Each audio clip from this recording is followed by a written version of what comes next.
भाई money control की report के अनुसार पिछले 2 सालों में ये सप्ताह ऐसा रहा है कि सबसे ज्यादा गेन किया है इंडियन मार्केट ने पिछले 2 सालों में। अब ये बताइए कि इस सप्ताह दिन कितने थे? मात्र 3 दिन मार्केट खुली। गुड फ्राइडे आ गया, सैटरडे संडे आ गया। मात्र 3 दिन की मार्केट में ऐसा उछाल आया है कि पिछले 2 सालों में ऐसा उछाल कभी नहीं आया है। अगर हम ये देखें कि ये उछाल आया कहाँ है, सबसे ज्यादा खरीदारी कहाँ हुई है, तो ये खरीदारी सबसे ज्यादा लार्ज कैप में हुई है। अब आप यहाँ पर देखेंगे कि निफ्टी 100 में 1.59% यानी 1.59% की ग्रोथ हुई है, और वहीं पर निफ्टी मिड कैप 50 में देखेंगे तो मात्र 0.63% दिखेगा। अब ये क्यों? क्योंकि एफआईआई ने खरीदारी की है। लगभग नेट वैल्यू जो खरीदी है 4,500 करोड़ रुपए है, और वहीं पर डीआईआई ने लगभग 2,000 करोड़ रुपए की बिकवाली की है। स्मॉल कैप भी इतना नहीं बढ़ा। निफ्टी स्मॉल कैप 50 0.30% ओनली बढ़ा है। जो निफ्टी में भी सबसे ज्यादा जो सेक्टर बढ़े हुए हैं वो है कौन से? निफ्टी ऑटो जो कि 1% बढ़ा है, और जो सबसे ज्यादा बढ़ा है ना, आप देख रहे होंगे इसमें, निफ्टी फाइनेंशियल सर्विसेज 2.05%।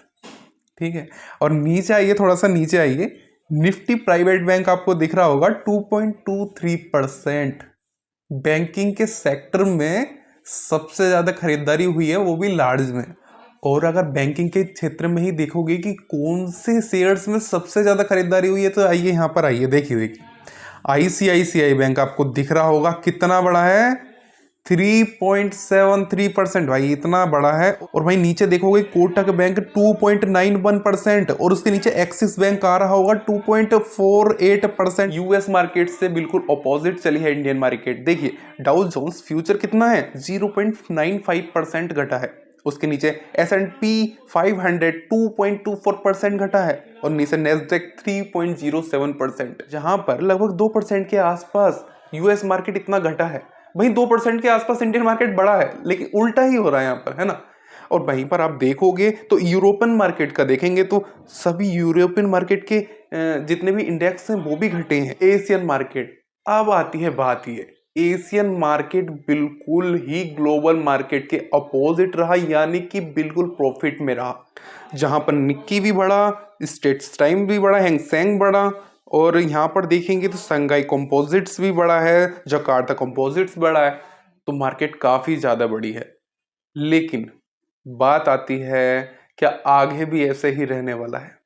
यहाँ पर आपको एक ब्रेकिंग न्यूज में दिख रहा होगा, डोनाल्ड ट्रंप ने अनाउंस किया है 245% का टैरिफ चाइना पे। भाई ये टैरिफ का वार तो रुकने का नाम ही नहीं ले रहा है। भाई इतने इतने बड़े राजनेता आ गए हैं कि भाई इसको समाप्त करो, टैरिफ वार को रोको, वरनी महंगाई हो जाएगी, क्योंकि 245% लगभग 3.5 गुना टैरिफ, और वहीं पर जवाब में 125% का टैरिफ चाइना ने भी लगा दिया है। तो देखने वाली बात यह है कि ये टैरिफ वार कब तक चलेगा। डोनाल्ड ट्रंप को तो आपको पता ही है कि वो कभी कुछ कहते हैं, कभी कुछ कहते हैं। तो भाई देखें तो हमारी मार्केट बिल्कुल बहुत बढ़िया चल रही है।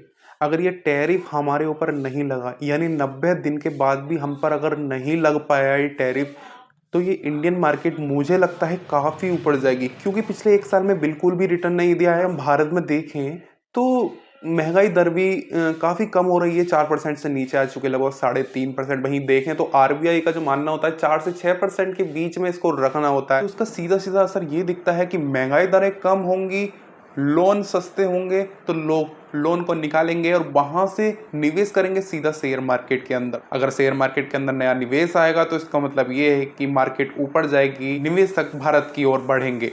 तो आज की वीडियो में सिर्फ इतना ही, मिलते हैं अगली वीडियो में। धन्यवाद।